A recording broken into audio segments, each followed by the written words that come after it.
It is true that all scientific discoveries come to the scientists out of the blue. It is not his effort, but on the contrary, his no effort, allowing existence to reveal its secrets to him. This is not new. The East has known it for at least 5,000 years.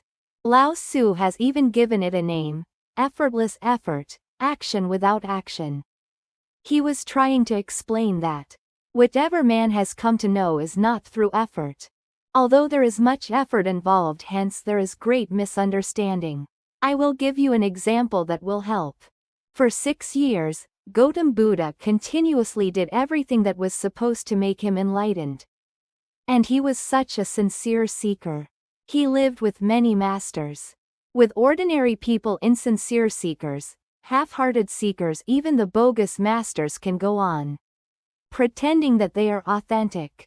But it was not possible with Gautam Buddha. The masters themselves confessed to him, "Forgive me. You are such a sincere seeker. I can always say to others that you are not doing it wholeheartedly. But you are doing it so wholeheartedly that it simply proves that I don't know how one achieves enlightenment. I am not enlightened." With others it is okay, because they never do anything wholeheartedly. And I can always tell them that it is because they are not working that they are not achieving. And the question of my enlightenment does not arise. I remain enlightened. But with you it is impossible. To lie to you is inhuman.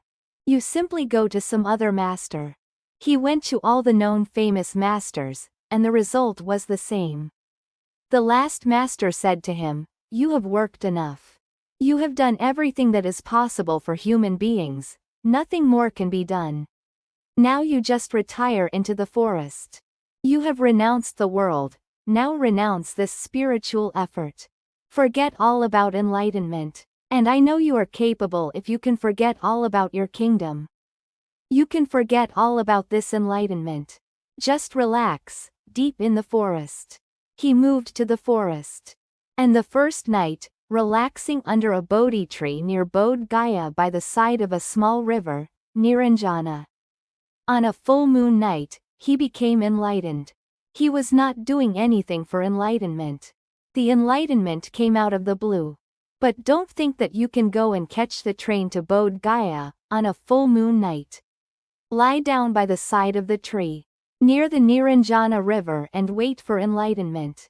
Nothing will happen. Those 6 years of tremendous effort did not produce enlightenment. But those 6 years produced so much relaxation that enlightenment became possible. Enlightenment is not caused by effort. By effort, relaxation is caused. You have done so much that you simply give up. But without doing it you cannot give up. So in the Buddhist religion there is a problem.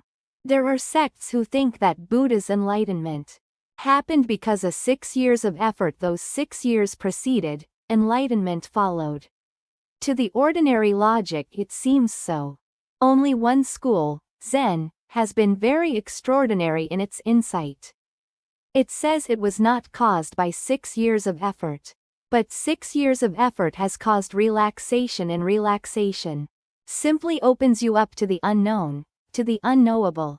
Enlightenment is not an effect of 6 years' effort, but without those 6 years' effort, there would have been no enlightenment either. You have to understand the subtlety of it. The whole day you work, and then you have a good sleep in the night. Emperors cannot sleep, and it is very illogical, because the whole day long they are resting.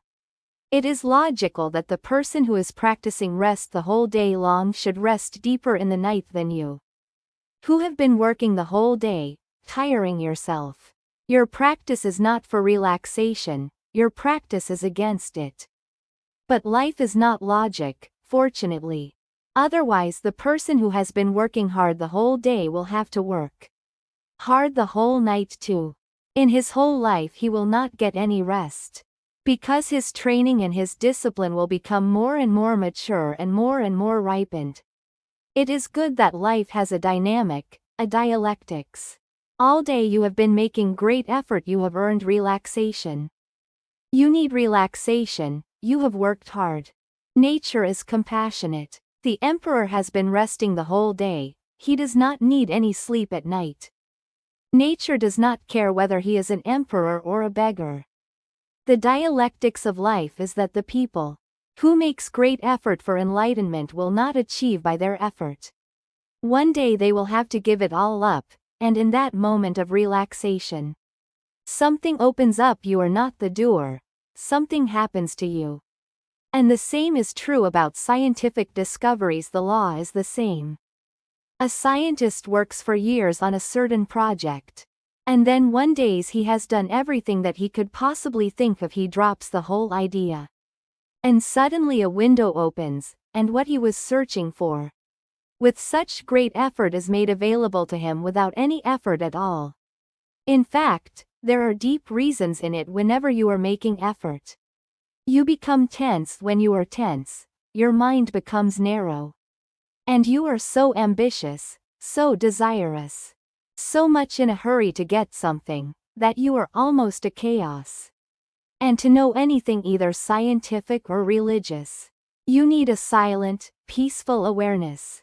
Not doing anything, not even desiring anything, not even looking for anything. But all the time before, when you have been looking and not finding, has created a certain seed in you. In this relaxed moment, that seed starts become a sprout. It happened in Madame Curie's case, which is the most famous example. She was the first woman to achieve the Nobel Prize. She had been working for 3 years on a particular mathematical problem. She tried from every direction, from every angle. But nothing happened. The problem seemed to be unsolvable. And one night she was working late, up to 2 o'clock. And finally gave up the whole thing. Thinking, I have wasted 3 years, I could have discovered many other things. This idiotic problem is stubborn just like me.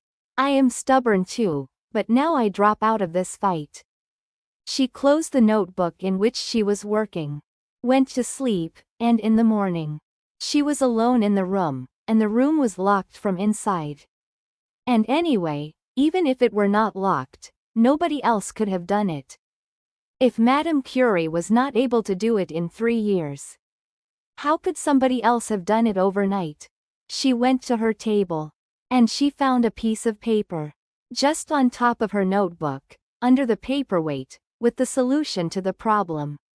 She could not believe it. Her husband was not at home. He had gone for a weekend with his friends. No servant would have been capable of doing it. Moreover, the room was locked from inside. Then she looked more carefully. The handwriting was her own.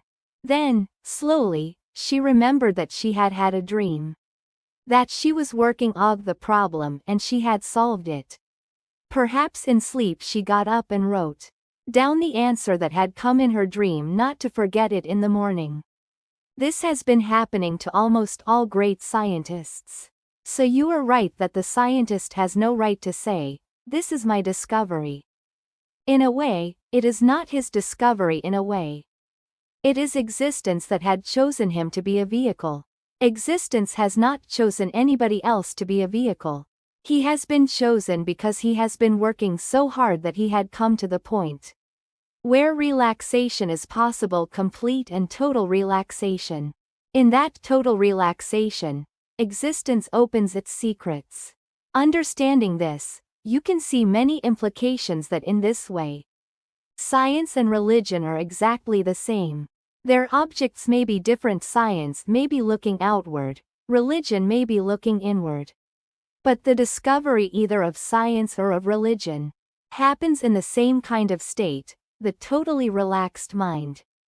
Or to use the mystic word, a state of no mind, because when the mind is completely relaxed, there is no mind. The window opens. Mind is the block. And once the mind is no more, you start seeing things that were always there in front of you. But your eyes were covered with thick layers of thought. You were not able to see. You are asking how one can live in this miraculous, in the unknowable continuously. The moment you ask how, you are asking for a technique. And no technique is possible. All techniques are efforts. So any technique will do, just do it so wholeheartedly.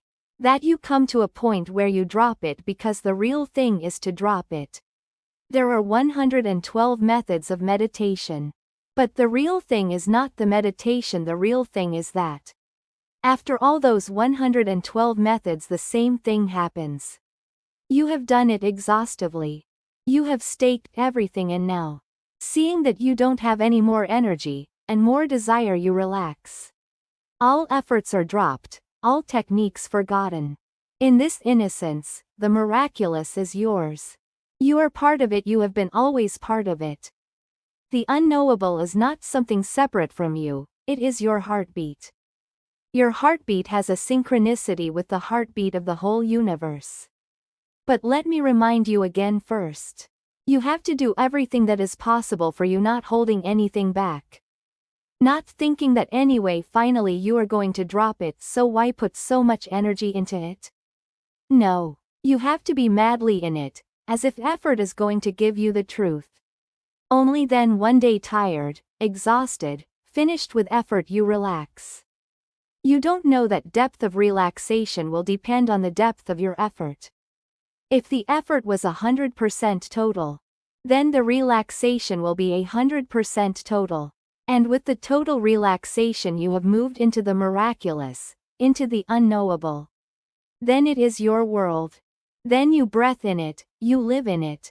That is what we have called the ultimate realization, enlightenment.